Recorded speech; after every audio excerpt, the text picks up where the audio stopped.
Hello hi नमस्कार. मी सारिका वाघमारे वाघमध्ये पुन्हा एकदा तुमचं स्वागत आहे. तर दिवाळी आलेली आहे. मी असे कुरकुरीत असे चकल्या बनवलेला आहे. योग्य प्रमाण घेऊन तेच तुमच्याबरोबर आज शेअर करणार आहे. खूप मस्त आणि टेस्टी झालेलं आहेत हे चकल्या. हे कसं बनवलेले आहे हेच तुम्हाला आज मी योग्य ते प्रमाण सांगणार आहे. तर वेळ न घालवता आपण व्हिडिओला सुरुवात करू. तर इथे 4 वाट्या मी असे धुवून तांदूळ वाळू घातलेला आहे आणि त्याचबरोबर 1 वाटी हरभरा डाळ घातलेला आहे आणि 1 वाटी मुगाची डाळ असे दोन्ही मिक्स करून मी स्वच्छ धुवून ते देखील वाळू घातलेलं आहे. नंतर 2 तासानंतर आपल्याला भाजून घ्यायचं आहे. जोपर्यंत थोडंसं लालसर रंग येत नाही तोपर्यंत भाजून घ्यायचं आहे. आणि मी ते 1 वाटी पोहे घेतलेली आहे.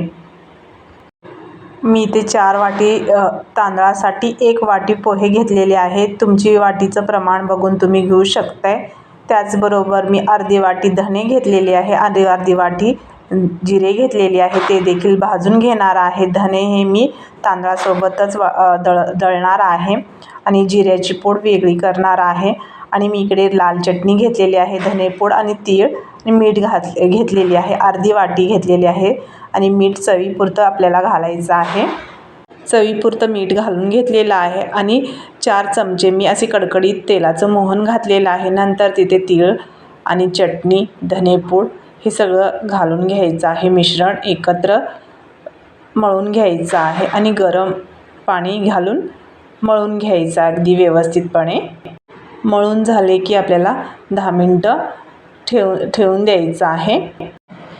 हे मी 4 वाटी तांदळाचं हे पूर्ण मिश्रण बनवलेलं आहे. साधारणपणे 1 किलोपर्यंत झालेलं आहे ते. आणि एकीकडे मी तेल तापायला ठेवलेलं आहे. नंतर असे गुंडाळी करून आपल्याला चकल्या पाडून घ्यायचं आहे. अगदी व्यवस्थितपणे आपलं हे पीठ भिजून झालेलं आहे. चकल्या अगदी व्यवस्थितपणे पडत आहेत हे बघू शकता तुम्ही. तर ह्या दिवाळीला तुम्ही देखील नक्की ट्राय करू शकता. व्हिडिओ आवडल्यास प्लीज एक लाईक करा, सबस्क्राईब करा, शेअर करा.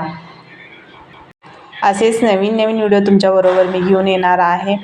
हे बघू शकता की चकल्या अगदी लालसर होऊस्तर आपल्याला भाजून घ्यायचं आहे. नंतर आपल्याला काढून घ्यायचं आहे. कसा वाटला हा आजचा व्हिडिओ तुम्हाला नक्की मला कमेंटमध्ये सांगू शकता. भेटूत नव्या व्हिडिओबरोबर. तोपर्यंत बाय बाय.